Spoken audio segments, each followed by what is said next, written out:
আসসালামু আলাইকুম প্রিয় দর্শক সকলকে স্বাগত জানাই নিউজ সিগন্যাল 24 এর আজকের শরণার্থী আপডেটে। আজ আগস্ট মাসের 26 তারিখ। জানিয়ে দিব সর্বশেষ আপডেটগুলো এই ভিডিওর মাধ্যমে।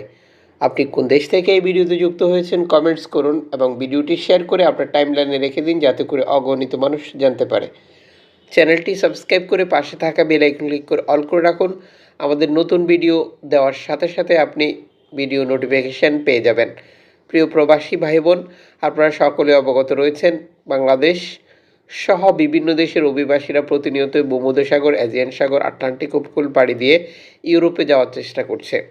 তুরস্ক থেকে গ্রিস, লিবিয়া থেকে ইতালি, তিউনিসিয়া থেকে ইতালি, মরক্কো, আলজেরিয়া, মোরতানিয়া সহ আফ্রিকার বিভিন্ন দেশ থেকে স্পেনে প্রবেশ করার যে প্রচেষ্টা, যা ধারাবাহিকভাবে অব্যাহত রয়েছে।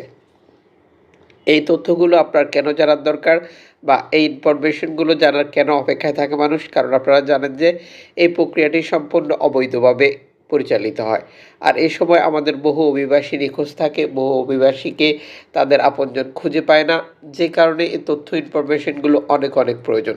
কাজেই সকলকে বলবো সাপোর্ট করুন ভিডিওগুলো শেয়ার করে। ক্যানারি দ্বীপপুঞ্জে ৪৯ জন শরণার্থী প্রবেশের একটি তথ্য প্রকাশ করেছে এল হিউরো কর্তৃপক্ষ। এল হিউরো কর্তৃপক্ষ গতকাল 11টা 30 মিনিটে একটি নৌকা থেকে এই অভিবাসীদেরকে উদ্ধার করে নিরাপদ স্থানে হস্তান্তর করেছে একটি ভিডিও ফুটেজ প্রকাশ করে, যা সর্বশেষ তাদের এক্স হ্যান্ডেলে। এদিকে ইতালির পোপের আশীর্বাদ সমুদ্র উদ্ধার কাজে। আপনারা জানেন যে ইতালির যে পোপ ফ্রান্সিসকো রয়েছেন, তিনি একজন আর্জেন্টিনার নাগরিক। তিনিও অভিবাসী হয়ে ইতালিতে এসেছিলেন। বর্তমান খ্রিস্টানদের সর্বোচ্চ মর্যাদা গ্রহণ করা এই ব্যক্তি। তিনি ইতালি এবং বিশ্ব মানবতার মানুষদেরকে অভিবাসীদের সুরক্ষায় কাজ করার আহ্বান জানিয়েছেন। এদিকে ম্যারিজেনিও, পাইলট ভলান্টিয়ার এবং কলিবারি, 3টি এনজিও সংস্থা ধারাবাহিকভাবে ভূমধ্যসাগরের শরণার্থী উদ্ধারে একসাথে কাজ করছে। এই এনজিও সংস্থাগুলোর জন্য আপনারা পৃথক ধন্যবাদ লিখুন। আপনারা অবগত রয়েছেন এনজিও সংস্থাগুলো কীভাবে ভূমধ্যসাগরে কাজ করে এবং অভিবাসীদেরকে উদ্ধার করে। এই 3টি সংস্থা একসাথে বিবৃতি প্রকাশ করে নিশ্চিত করেছে গতকাল 67 জন শরণার্থীকে উদ্ধার করেছে, যা একটি কাঠের নৌকা থেকে। অভিবাসীরা ইতালির উপকূলে আসার পর বিপদগ্রস্ত অবস্থা সাহায্য কামনা করে। এরপর এনজিও সংস্থাগুলো সাহায্যের হাত বাড়িয়ে দিয়ে তাদেরকে উদ্ধার করেছে এবং নিরাপদে ল্যাম্পুদোসা হটস্পটের কাছে হস্তান্তর করেছে বলে নিশ্চিত করা হয়েছে। এদিকে ভূমধ্যসাগরে কাজ করছে নাদির উদ্ধারকারী সংস্থাটি সর্বশেষ বার্তা নিশ্চিত করেছে সমুদ্রে বিপদগ্রস্ত অবস্থা থেকে 21 জন শরণার্থীকে উদ্ধার করেছে তারা, যারা একটি নৌকায় করে অবস্থান করছিল। বিপদগ্রস্ত শরণার্থীদেরকে উদ্ধার করার পর ইতালি কর্তৃপক্ষের কাছে হস্তান্তর করার তথ্যটিও প্রকাশ করেছে এই প্রতিবেদনে। এদিকে ক্যালেব্রিয়াতে গতকাল রাতে 75 জন শরণার্থী সরাসরি প্রবেশের একটি তথ্য প্রকাশ করা হয়েছে। রোরাসেলা আইনিকা বন্দরে ল্যান্ডিংয়ে করেছিল তারা গতকাল সরাসরি। পাশাপাশি গতকাল বিকেলবেলা 50 জন অভিবাসী প্রবেশ করেছে। এর আগে অন্য একটি নৌকা 75 জন শরণার্থী প্রবেশ করেছে। তার মানে ক্যালেব্রিয়াতে গত 24 ঘন্টায় 3টি শরণার্থী নৌকা প্রবেশ করেছে, যা নিঃসন্দেহে বর্তমান পরিস্থিতিতে একটি ভালো খবর। এদিকে লাইফ সাপোর্ট শরণার্থী উদ্ধার করার জন্য বর্তমান ভূমধ্যসাগরে অবস্থান করছে।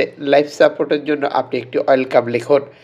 আপনারা অবগত রয়েছেন প্রতিনিয়তই রেকর্ড সংখ্যক শরণার্থী প্রবেশ করছে আফ্রিকার বিভিন্ন দেশ থেকে স্পেনের বিভিন্ন দ্বীপে। ক্যালিব্রিয়া বেলিয়ারিক দ্বীপপুঞ্জের ক্যাবেরার দক্ষিণে 10 জন শরণার্থীকে উদ্ধারের একটি তথ্য প্রকাশ করেছে স্প্যানিশ কর্তৃপক্ষ। যখন এই শরণার্থীদেরকে উদ্ধার করে তখন রাত 10টা 30 মিনিট ছিল এবং উপকূল থেকে 70 মাইল দূরে একটি নৌকা শনাক্ত করার পর অভিবাসীদেরকে উদ্ধার করা হয়েছে বলে এই প্রতিবেদনে নিশ্চিত করা হয়েছে। এদিকে তুরস্ক থেকে গ্রিসে যাওয়ার পথে শরণার্থী পুশব্যাক আগের তুলনায় অনেক বেড়েছে বলে এজিয়ান বোট রিপোর্টের এক নতুন তথ্যে উঠে এসেছে। ছোট দ্বীপগুলোতে অভিবাসীরা তুরস্ক থেকে পালিয়ে এসে অবস্থান করে, আর সেখান থেকে অভিবাসীদেরকে ধরে জোর করে মারধর করে তাদের কাছে থাকা গুরুত্বপূর্ণ দামি জিনিসপত্র হাতিয়ে নেওয়া এবং তাদেরকে আবারও তুরস্কের উপকূলে ঠেলে দেওয়া, যা 2020 সালের পর থেকে ঘটে চলেছে।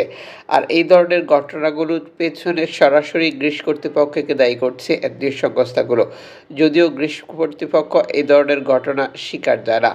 এদিকে এর পাশাপাশি ফ্রন্টেক্স বাহিনী ও গ্রিস কর্তৃপক্ষকে সহযোগিতা করছে বলে নিশ্চিত করা হয়েছে এজিয়ান বোর্ড রিপোর্টের এই প্রতিবেদনে। এদিকে তুরস্ক থেকে গ্রিসে যাওয়ার পথে আরও শরণার্থী বিপদে পড়ার নতুন তথ্য প্রকাশ করেছে এনজিও সংস্থা।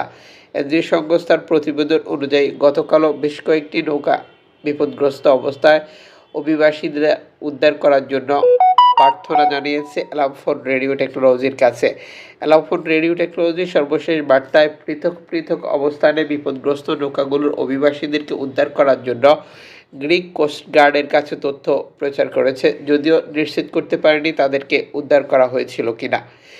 এদিকে আলজেরিয়া থেকে স্পেনে যাওয়ার পথে শরণার্থী নৌকা নিখোঁজের নতুন একটি তথ্য প্রকাশ করেছে অ্যালামফোন রেডিও টেকনোলজি।